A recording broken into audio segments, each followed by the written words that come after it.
Welcome everyone to GnG Wrestling. I'm Interstate Kyle and you are? I am the Gramp that runs the camp. And today will be Chapter 2 of our influential WWE Champions. And Chapter 1 we covered Buddy Rogers and Bruno Sammartino, and today we'll be covering Pedro Morales and Bob Backlund. So let's kick things off with Pedro Morales. And so do you want to talk about his wrestling career? Yeah, I'll start. Okay. Pedro Morales was born in Puerto Rico, and he was actually was the first WWE champion from the Latin Americans. He basically debuted in 1959 while he was still a teenager around the New York area, wrestling in small cards, just not large promotions, but small promotions around the New York area. Then he made his first major debut in Madison Square Garden in 1963, and at that time he started making a name for himself, and it wasn't too long after that some of the larger promotions around the New York area wanted to have him on his roster. So if you made it at Madison Square Garden, then you were pretty much on your way to being, I'm not saying you're going to be a super wrestler, but at least that was the star, not a superstar, but you were considered on the upper echelon of the the larger promotions in the area. So that was kind of the mecca of wrestling, was Madison Square Garden. His ring skills, he was considered, most people described him as workmanlike, which means he was basically a ground and pound wrestler.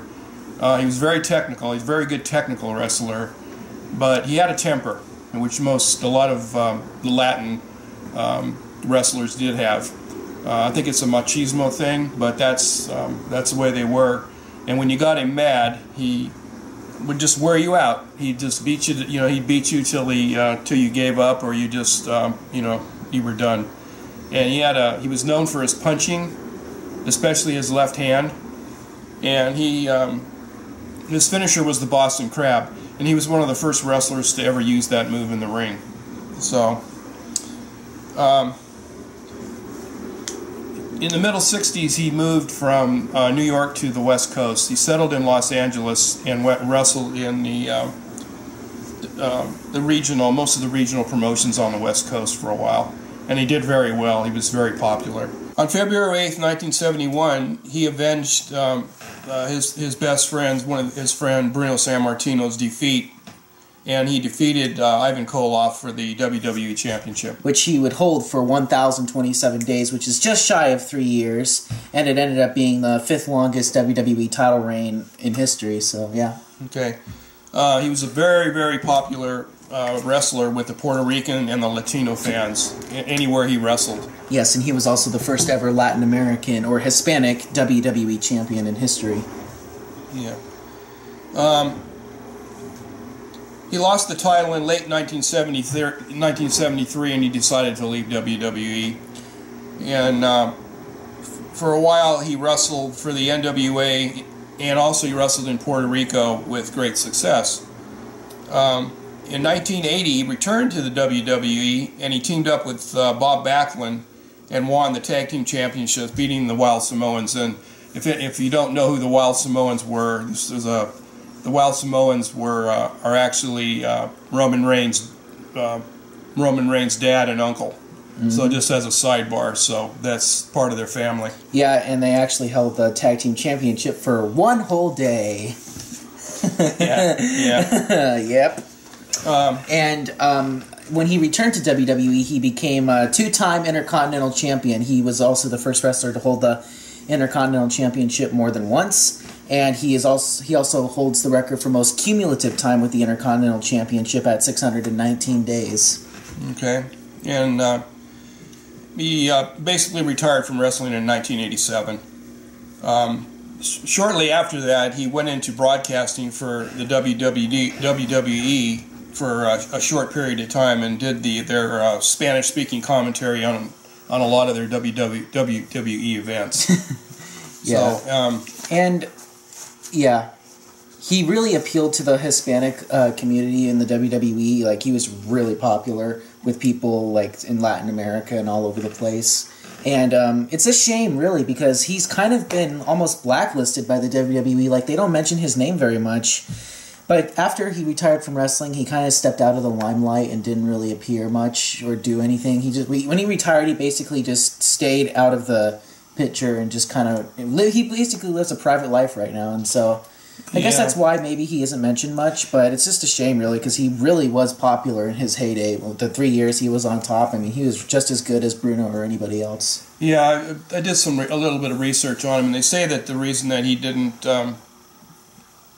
get the recognition that he got is because he was a very soft-spoken man. He was very well-mannered, and he didn't do anything outrageous in the ring, like most of these wrestlers do. If you watch Ivan Koloff, he does a lot of goofy stuff in the ring. He stomps around and stuff. But Pedro Morales was just all business. He'd get in the ring, do his job, and that's what he did. So he never got the recognition that the bigger stars did, which is a shame because he was a really good wrestler. And he was loved by the public and also by his peers. The wrestlers in the locker room had a lot of respect for him. So. And unfortunately, his title reign kind of came between Bruno's 2 title reigns, so maybe that's kind of why he's kind of overshadowed a lot. So, he had big shoes to fill. I mean, he was the first major champion after Bruno Sammartino's nearly 8-year reign. So he had a lot of shoes to fill after Bruno Sammartino, but he gained the title after.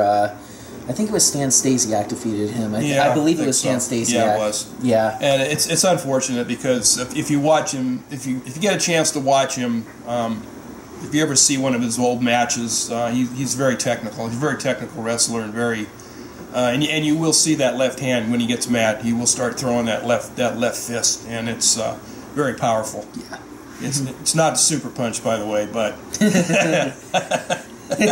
Superman punch. And he doesn't cock his wrist. He just reaches out and smacks you with it. So, I know we had a couple fans that were asking about Pedro Morales, and I tried to do some research on him. Yeah, we both did because nobody really there's not a lot of people know anything about him. I mean, WWE doesn't go out of their way to promote his accomplishments. Or anybody, really. I mean, he's just really kind of stepped away from the business after he retired, so we really had to do our research. Yeah, and that's pretty surprising for you, because this is your era, too. Yeah, it is. And the thing is, I also heard that there was he's having some health problems, too. Yeah, he's having some Parkinson's disease. Yeah, I believe he has Parkinson's disease right now, so he's pretty much out of the limelight. But it's unfortunate, because the man was very talented, and it just goes to show you that, you have great talent. You don't always get the recognition because he wasn't introduced into the Hall of Fame in 1995, and he was actually one of the very first Hall of Famers ever. So but other than that, he really hasn't been mentioned in the company since. So it's unfortunately it is what it is, I guess. Yeah. So and that's what we got on Pedro Morales. So okay. Our next wrestler we'll be talking about today is Bob Backlund, and you want to talk about his wrestling career? Yeah, like most wrestlers of that era, Bob Backlund was also a collegiate wrestling champion. So that's most of the guys that were collegiate wrestlers. There really isn't anything to do other than go into pro wrestling. So that's pretty much what he decided to do with his career. So he was trained by pro wrestler and trainer Eddie Sharkey, who was a pro wrestler at the time, but he also had a school for wrestling. And during that time, there were a lot of guys that were ex-wrestlers that had schools. I can remember when I was growing up, there was a wrestling school in Hayward that was run by a professional wrestler. His name was Jerry Monty, and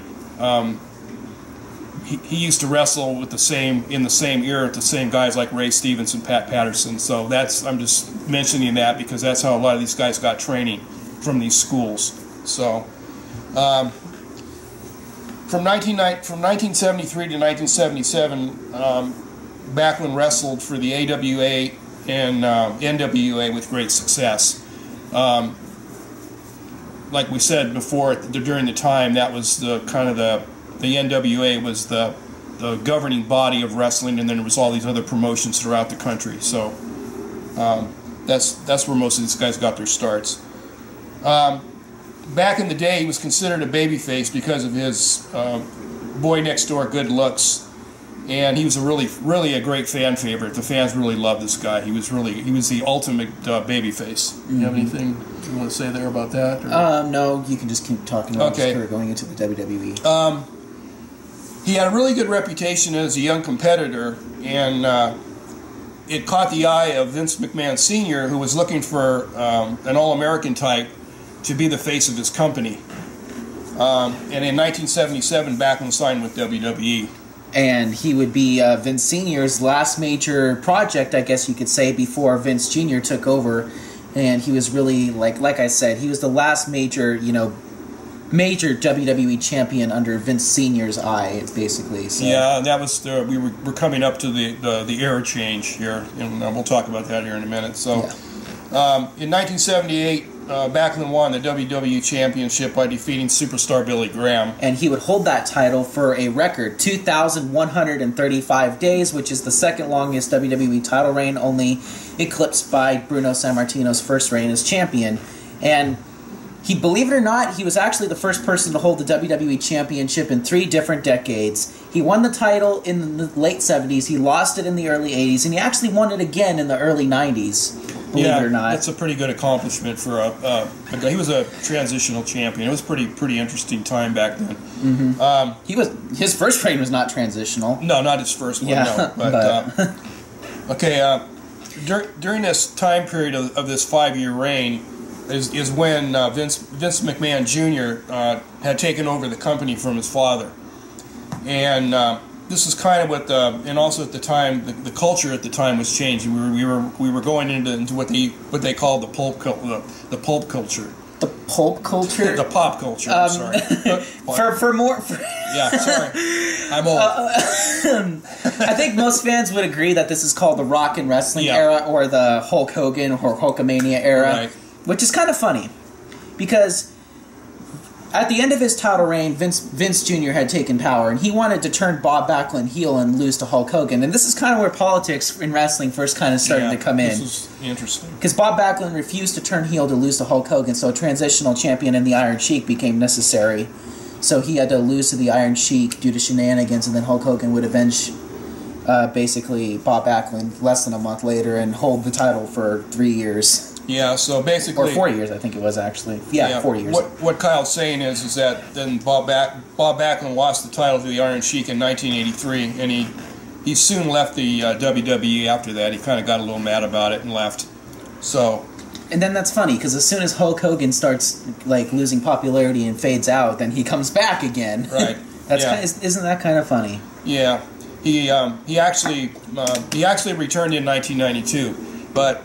He was a completely different character from when he first wrestled. When he came back, he realized that the times had changed. And they really had changed. That was a long period of time there, because that was from 1983. It was an 8-year period where he was gone, and when he came back, it was like... It was basically, sports entertainment had taken over the wrestling world, and it's what people wanted to see. They wanted these over-the-top characters, and it wasn't so much about the wrestling anymore as it was when he first debuted, and I say that term loosely. Yeah. So anyhow, when he came back, he did change. He went from the complete babyface to the ultimate heel. He used to come in the ring wearing a bow tie. He cut his hair kind of short, and he called himself Mr. Backlund. Yeah, Mr. Backlund, and he used to prance around. He used to run around the ring screaming and yelling at the fans. And in a short period of time, the fans just hated this guy. Every time he got in the ring. Kind of like Roman Reigns, but anyhow, he did make this change, and he won the title back in 1994, defeating Bret Hart in basically it was an I Quit match. They called it a throw in the towel match back then, but if you're referring to the younger people now, it would have been an I Quit match. Yeah, I think that was the first I Quit match, and then they had a rematch the following WrestleMania, and then Bret Hart won. Yeah, but he defeated Bret Hart, which further cemented his overall he basically proved that he could wrestle in a different era and be successful. I think that because when he left and came back, times had changed, and he needed to evolve or adapt or perish, as Triple H would say. and he more than adapted to the changing times. And he kind of went way over the overboard, and he was almost maniacal. He'd get to the point where he would he'd do something in the ring, and then all of a sudden he would realize what he did, and he felt kind of sorry for what he did. But that was, I think, part of his character. At that point, it was just really weird. His second WWE title reign was pretty grim compared to his first. I mean, yeah, his first, like I said, his first reign lasted a whopping 2,135 days, but his second reign lasted 3 days, and he lost the title to Diesel in a mere 3 seconds. 8 seconds. Or I'm sorry, he lost it to Diesel in a mere 8 seconds at a Madison Square Garden house show, which was also the last time the WWE Championship actually changed hands at a house show. Yeah, and it was one of the shortest reigns of all time. It really was. And so he has one of the longest reigns and then one of the shortest. But hey, he never complained about it. He put over Diesel, and that was it. Here's an interesting little note about Bob Backlund. In 2000, year 2000, he made a bid for Congress, running on a platform of family values. That was his big thing back then. He was always into family values and stuff, and he was always trying to change the fans. He'd go in the ring and he'd scream at them, and tell them how they should be, and how bad they were, and anyhow. But what was interesting is Vince McMahon Jr. let him sell T-shirts at the arenas to pay for his campaign. Mm-hmm. He never made it. He didn't get elected, but it was pretty interesting that I guess Vince Jr. had a lot of respect for him, and let him actually sell T-shirts to help fund his campaign. And Bob Backlund's he's proved his longevity over the years. I mean, he's still making cameos on TV to this very day, and he's been doing it now since the 70s. 30 years. No, more than that, 70s. Yeah. That's 40 years. Almost going into we're almost in the 2020s, so that's almost 50 years. Yeah, so that just proves how long his longevity's been in the business. So. Yeah, he's made a few guest appearances and done a few things with WWE, even lately. Yeah. He was inducted into the Hall of Fame in 2013. Which I think he was inducted the same year as Bruno Sammartino, and I think that was a mistake because Bruno overshadowed Bob Backlund's accomplishment. I think that was a mistake. That was a mistake from on WWE's part. But I kind of understand why they did it, because they were both inducted at Madison Square Garden, and that's where they both made a name for themselves. Yeah. So that did make sense, but putting both of them in the Hall of Fame in the same year, I think, was a mistake. I guess most of you have the WWE Network, so if you go on the network, you can see some of Bob Backlund's matches. Are you promoting the WWE Network on our show? Well, not really. Well, I'm just saying not really. I'm not really promoting anything. But if you want to see his, just sign up and get your first month free for $9.99. Yeah. Some of his matches are on WWE. In fact, me and Kyle were watching one the other night when he was one of his heel matches. And by the way, his finisher was called Crossface Chicken Wing. Yeah, Crossface Chicken Wing. You can see it. It was a pretty devastating hold. I don't think anybody could get out of it. No. In fact, they used to have contests to see if the wrestlers would come out, and he'd say there's nobody could get out of his hold, submission hold, and it was pretty interesting. There was one match when Randy Savage was doing some commentary. It was pretty interesting. It was you'd have to watch it. It was one of the very first Monday Night Raw episodes, actually, believe it or not. Yeah. So anyhow, I guess that's pretty much it for Chapter 2. We focused on Pedro Morales and Bob Backlund. So so the next episode in Chapter 3, we'll be talking about Hulk Hogan, of course, and Randy Savage, and we'll be moving in more into modern times. So. Yeah, I hope you guys enjoyed this video. I know some of you. Like I said, we had a couple fans ask about Pedro Morales because they really didn't. There's not a lot about him out there, and it's kind of unfortunate because, like I said, he was a really good technical wrestler. So, and I believe there's also. There's a match on the WWE Network also that you can watch if you want to watch Pedro Morales in the ring, and I believe it was the match against Ivan Koloff for the title. Yeah. It was the title match. So check that out on the network. It's pretty interesting. I'm sure Vince McMahon will appreciate that comment. Whatever, I don't care. Anyways, I hope you guys enjoyed the video. Be sure to leave some comments and let us know what you guys think of the series. And you guys can follow me on Twitter at Interstate Kyle. Subscribe to me on YouTube at Interstate Kyle. And yeah, I hope you guys enjoyed it. Anything else you want to say? No, I said, I just, we're, like I said, we're trying to still getting our feet wet doing these videos. I think we'll, as we start moving forward a little bit, we'll probably get a little bit more fluid because, we're... Yeah, these older people are a lot harder to do, at least for me. I mean, I have to do my research because this is my era. This is his era. I mean, this is my era, but I still had to do the research because I was pretty young when I was watching these guys. As we move forward now, I was older. Getting older as I was watching the Hogans and all the rest of the wrestlers as we go forward. I'll have a lot more comments to make and stuff like that. So I had to do a little bit of research also. I did watch these wrestlers when I was younger. But I was just watching it for the entertainment. I wasn't watching it for. Are you sports entertained with the stuff that's going on today? Yeah, kind of, sort of. Whatever sports entertainment means. All these guys that we talked about in chapters 1 and 2 hate the current type of wrestling. Yeah, none of them like it. Yeah, you talk especially Pedro Morales. Yeah, and Bruno Sammartino also made some comments in the later years about what he thought about WWE now, and I don't want to mention it on air. So but he's not. Yeah, these guys paved the way for all the wrestlers in the future now, and they don't like where it's going. But that's and I can understand that to a certain extent because that's it has changed a lot. Yeah. So I guess that's it. We'll see you next time, I guess. So yeah, we'll see you guys next time with Chapter 3. I hope you guys have a good week. Yeah, give us your feedback and tell us how we're doing. If we're boring you, tell us what we need to do to change. If you like it, we'll keep going, as long as we can, or we'll go into, once we finish this series, we'll figure something else out and go into something else. All right. I want to do a show completely about commentary. Oh gosh, you'll like that one. You'll like the commentary. That'll be his exclusive show. That's a show about commentary.